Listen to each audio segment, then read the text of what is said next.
Neil, is it 6 o'clock? No, it's 5:30 now. You know how to read the time. You can also learn. Download Coco TV Kids app and every day कुछ नया सीखो. Coco TV.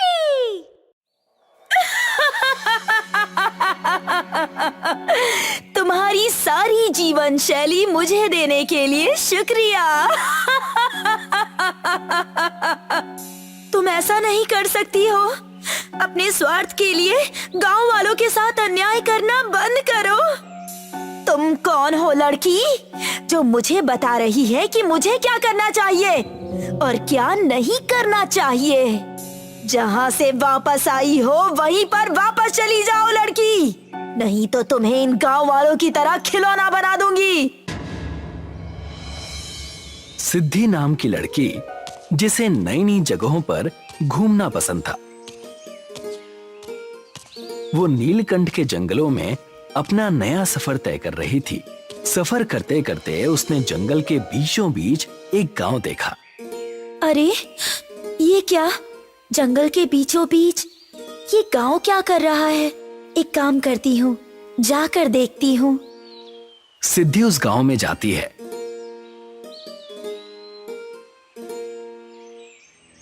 जाते ही वो देखती है कि इस गांव के लोग आम लोगों से बहुत अलग हैं। किसी के पैरों पर कूदने वाला यंत्र लगा है और किसी के पीठ पर घुमाने वाली चाबी। ये सब देखकर सिद्धि हैरान हो जाती है। अरे ये क्या, यहाँ सब लोग खिलौने की तरह क्यों हैं? जब वो ये बात कह रही थी, तभी वहाँ डॉल की तरह दिखने वाली एक औरत उसके पास आती है। बेटी, तुम कौन हो और कहाँ से आई हो? जी, मेरा नाम सिद्धि है। मुझे जंगल का सफर करना बहुत अच्छा लगता है, इसीलिए मैं नीलकंठ के जंगल में आई थी और मुझे बीचों बीच आपका गांव मिला, तो मैं देखने आ गई। क्या मैं जान सकती हूँ कि यहाँ पर सब खिलौने की तरह क्यों हैं? मेरे घर चलो, मैं तुम्हें सारी बातें बताती हूँ। शिल्पा सिद्धि को अपने घर ले जाती है और उसे कहानी बताना शुरू कर देती है। करीब 1 साल पहले लैला नाम की बुरी जादूगरनी नीलकंठ के पहाड़ पर एक मटके में किसी तरह की जादुई छड़ी बना रही थी। आज तो मैं ये खिलौना छड़ी बना कर ही रहूंगी। मैं इस ख्वाब के पौधे को इस मटके में डालकर देखती हूँ। लैला जैसे ही ख्वाब का पौधा उस मटके में डालती है, उसमें से एक जादुई छड़ी निकलती है। मिल गई, खिलौना छड़ी मिल गई मुझे। अब मैं इन गांव वालों की आयु इस छड़ी के द्वारा अपने में जोड़ लूंगी। लैला के हाथ में एक ऐसी छड़ी आ गई थी जिससे लोगों की जीने की आयु कम करके वो अपने में जोड़ सकती थी और लोगों को वो छड़ी खिलौने में बदल सकती थी। एक दिन फिर लैला उस छड़ी को लेकर हमारे उज्जवल गांव में अंधियारा डालने आ गई। गांव वालों, बाहर आओ। ये तो लैला जादूगरनी है। ये यहाँ क्या कर रही है? लैला, तुम यहाँ क्या करने आई हो? चली जाओ, तुम्हारा यहाँ कोई लेना देना नहीं है। देने का तो पता नहीं, मगर लेने जरूर आई हूँ। आज मैं तुम सभी को खिलौने में बदल दूंगी और तुम्हारी आयु चुरा लूंगी। लैला अपनी छड़ी को सामने उठाती है और सबके शरीर खिलौने में बदल जाते हैं। ये क्या हुआ? मेरा शरीर आधा कंगारू की तरह कैसे हो गया? उस दिन के बाद से इस गांव के सारे लोग खिलौने में बदल जाते हैं और 7 बजे के बाद पूरी तरह से खिलौने में बदल जाते हैं और हिल भी नहीं पाते। गांव वाले मिलकर उस जादूगरनी को क्यों नहीं रोकते? कैसे रोके बेटी? कोई ना कोई तरकीब तो होगी इस जादू को रोकने की, और वो मैं ढूंढ कर ही रहूंगी। सिद्धि वहां से निकल जाती है और नीलकंठ में कोई राज ढूंढने लगती है। देखते ही देखते उसे एक बड़ा सा पेड़ दिखाई देता है जिसमें ठीक बीचों बीच एक गुफा बनी होती है। ये नीलकंठ जंगल तो सच में बड़ा ही अजीब जंगल है। पहले गांव, अब ये पेड़ के अंदर गुफा। इसमें भी जाकर देखती हूँ कि इसमें क्या है। सिद्धि उस पेड़ के अंदर चली जाती है। जाते ही उसे लगता है जैसे वो किसी अलग दुनिया में ही पहुंच गई हो। वो जादूगरनियों के गांव में पहुंच जाती है, जहां पर उसे विमला नाम की जादूगरनी मिलती है। आओ, आओ, आपका बहुत बहुत स्वागत है जादूगरनियों के जादुई गांव में। लेकिन बेटी, तुम यहाँ कैसे आ गई? वो दरअसल मैं एक बुरी जादूगरनी की खोज में थी जिसका नाम लैला है। क्यों बेटी, तुम उस लैला को क्यों ढूंढ रही हो? क्या उस खिलौने गांव की वजह से? जी, ठीक कहा आपने। आप मुझे बता सकती है कि मैं उन गांव वालों की मदद कैसे कर सकती हूँ? मैं तुम्हें बताती हूँ। नीलकंठ की बड़ी चोटी पर एक गुफा है, उसमें वो लैला रहती है। उसकी सारी शक्तियाँ वहाँ पर रखी एक चमकदार गेंद में है। उसे तोड़ दो तो उसकी सारी शक्तियाँ चली जाएंगी और मैं तुम्हें एक पीने के लिए दवाई और जादूगरनी की छड़ी देती हूँ। दवाई पीने के बाद उसके खिलौना छड़ी का असर तुम पर नहीं होगा और इस छड़ी को तुम उसकी छड़ी को तोड़ने में इस्तेमाल कर लेना। जी, आपका बहुत बहुत शुक्रिया मेरी इतनी मदद करने के लिए। अगर हम अच्छी जादूगरनियां मदद नहीं करेंगी तो और कौन करेगा? सिद्धि वो दवा पी लेती है।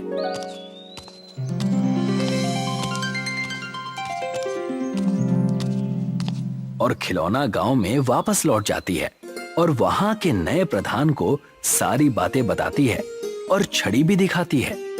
अगर हम ये छड़ी उसकी खिलौना बनाने वाली छड़ी पर मार दें तो उसकी छड़ी टूट जाएगी।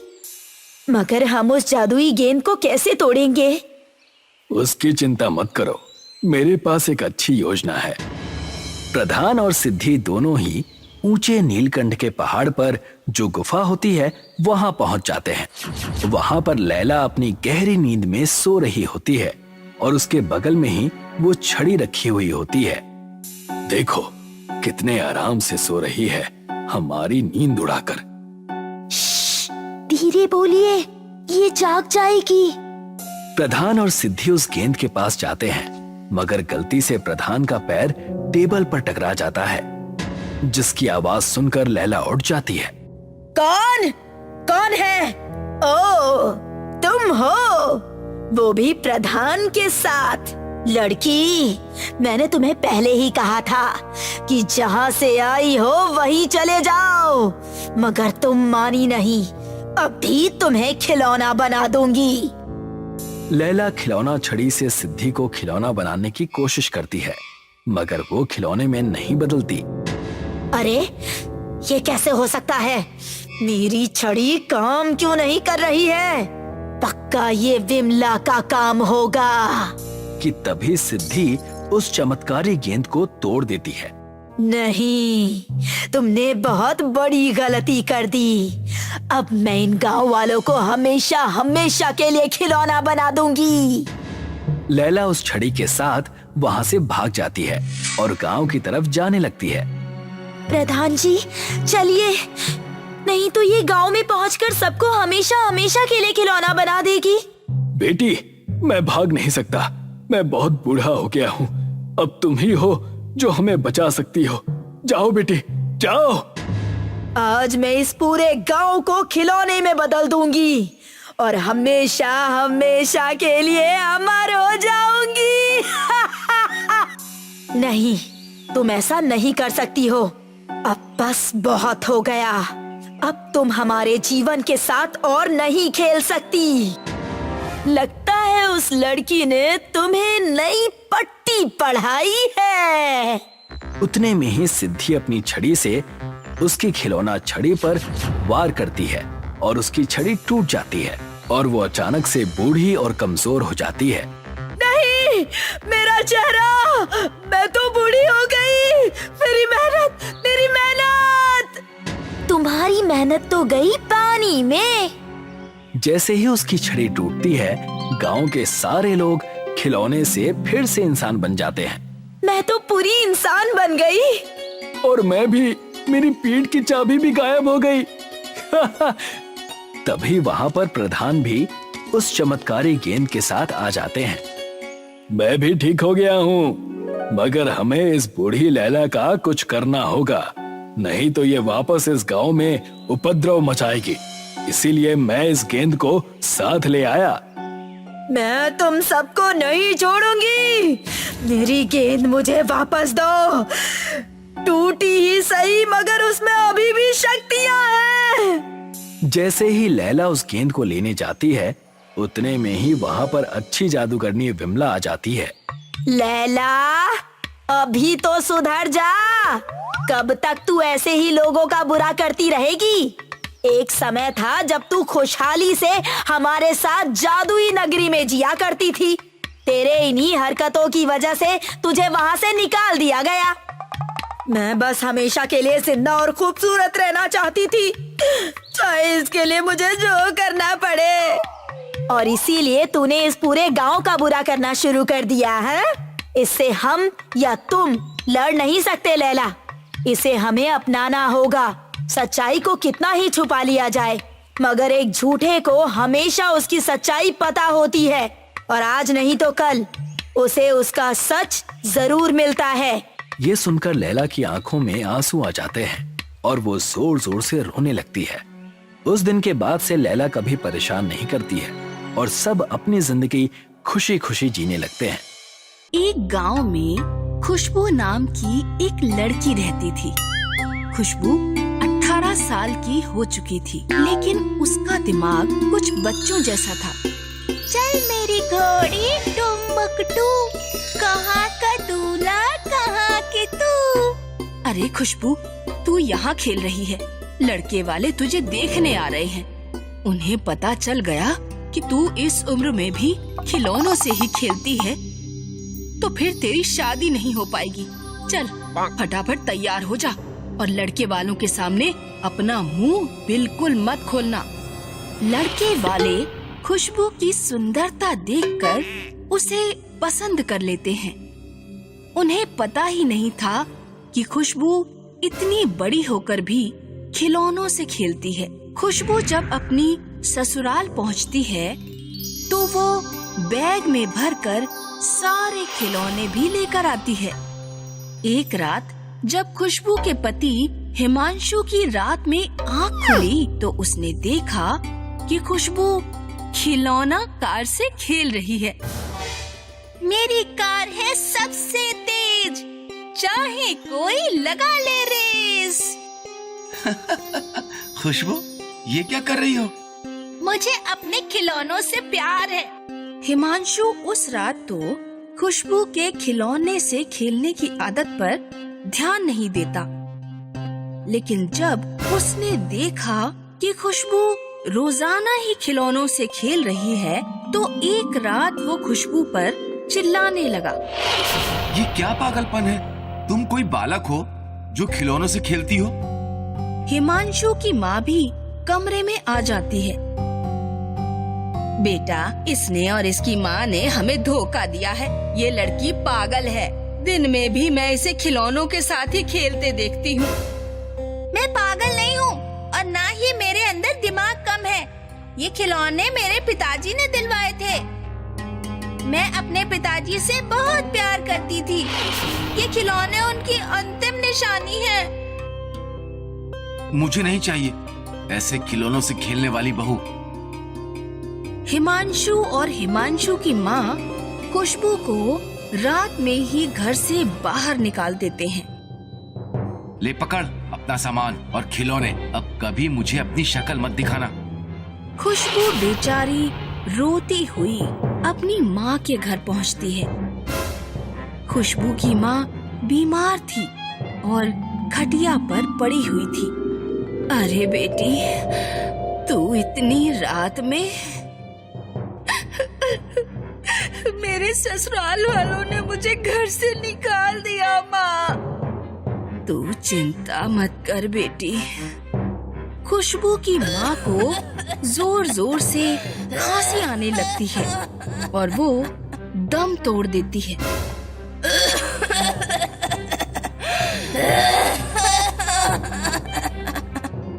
माँ, माँ, उठो माँ, माँ, तुम मुझे अकेला छोड़कर नहीं जा सकती। खुशबू की माँ ने खुशबू की शादी में ही सब कुछ खर्च कर दिया था, इसीलिए उनके घर ना पैसे थे ना खाने को खाना। माँ, माँ नहीं, मेरे पिता नहीं, मेरे ससुराल वालों ने घर से निकाल दिया। अब मैं जीकर क्या करूं? खुशबू अपने सारे खिलौने लेकर एक सूखे हुए कुएं में आत्महत्या करने के उद्देश्य से कूद जाती है, लेकिन कुएं में एक राक्षसनी उसकी कैच पकड़कर उसे बचा लेती है। डरो मत, मैं तुम्हें कोई नुकसान नहीं पहुंचाऊंगी। मैं एक अच्छी राक्षसनी हूँ। तुम्हारी तरह और भी कई किस्मत के मारों ने इस कुएं में कूदकर आत्महत्या करने का प्रयास किया, लेकिन मैंने उन्हें बचाया। अब तुम बताओ, तुम क्यों मरना चाहती हो? खुशबू राक्षसनी को अपनी पूरी कहानी बताती है।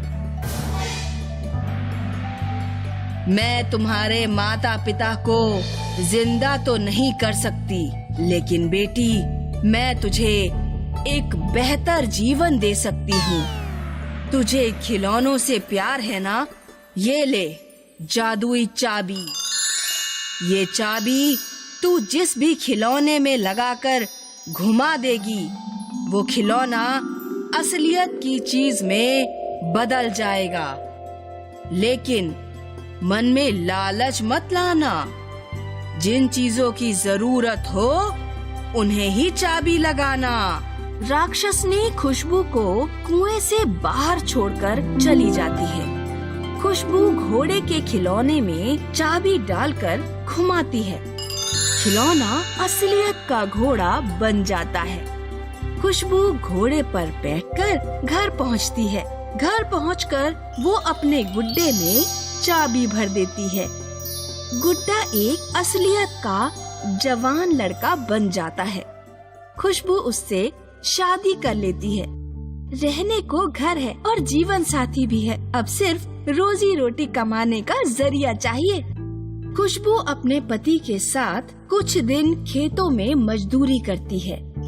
जब कुछ पैसे इकट्ठे हो जाते हैं तो वो एक खिलौनों की दुकान खोल लेती है। वो और उसका पति दुकान चलाने लगते हैं। उसका जीवन सुख से कट रहा था। उधर एक दिन खुशबू के पड़ोस में रहने वाली जमुना हिमांशु के घर पहुंची। तुमने अपनी जिस बहू को घर से बाहर निकाला था, उसे एक जादुई चाबी मिल गई है, जिससे किसी भी खिलौने की वस्तु को असलियत का बनाया जा सकता है। तुम्हारी बहू के घर मैंने TV, fridge, cooler, washing machine सब कुछ आइटम देखे। भला पूरे गांव में ये आइटम किसके घर होंगे? हिमांशु सोचता है कि अगर वो चाबी किसी तरह उसे मिल जाए तो मजा ही आ जाए। एक रात हिमांशु खुशबू के घर की छत पर चढ़ जाता है। वो खपरेल हटाकर खुशबू के घर में घुसता है और चाबी चुरा लेता है। हिमांशु बाजार जाकर एक बड़ा सा खिलौना, घर और एक बहुत सुंदर गुड़िया खरीद लाता है। अब आएगा मजा। इस खिलौना घर से मिलेगा मुझे एक बहुत बड़ा घर, और ये सुंदर गुड़िया बनेगी एक बहुत सुंदर स्त्री, जिससे मैं विवाह करूंगा। हिमांशु जैसे ही खिलौना घर को बड़ा करने के लिए उसमें चाबी लगाता है, खिलौना घर तो बड़ा ही नहीं होता, लेकिन उसका अपना घर खिलौने जैसा छोटा बन जाता है। अरे ये क्या हो गया? फिर हिमांशु गुड़िया में चाबी लगाता है। गुड़िया असलियत की सुंदर स्त्री नहीं बनती, लेकिन उसकी माँ छोटी हो जाती है। अरे अम्मा! बेटा, ये हमारे लालच का फल है। जाकर खुशबू की चाबी वापस कर दे और उससे माफी मांग। हिमांशु खुशबू के पैरों में गिरकर माफी मांगता है। तब उसकी माँ और घर दोबारा ठीक हो पाते हैं।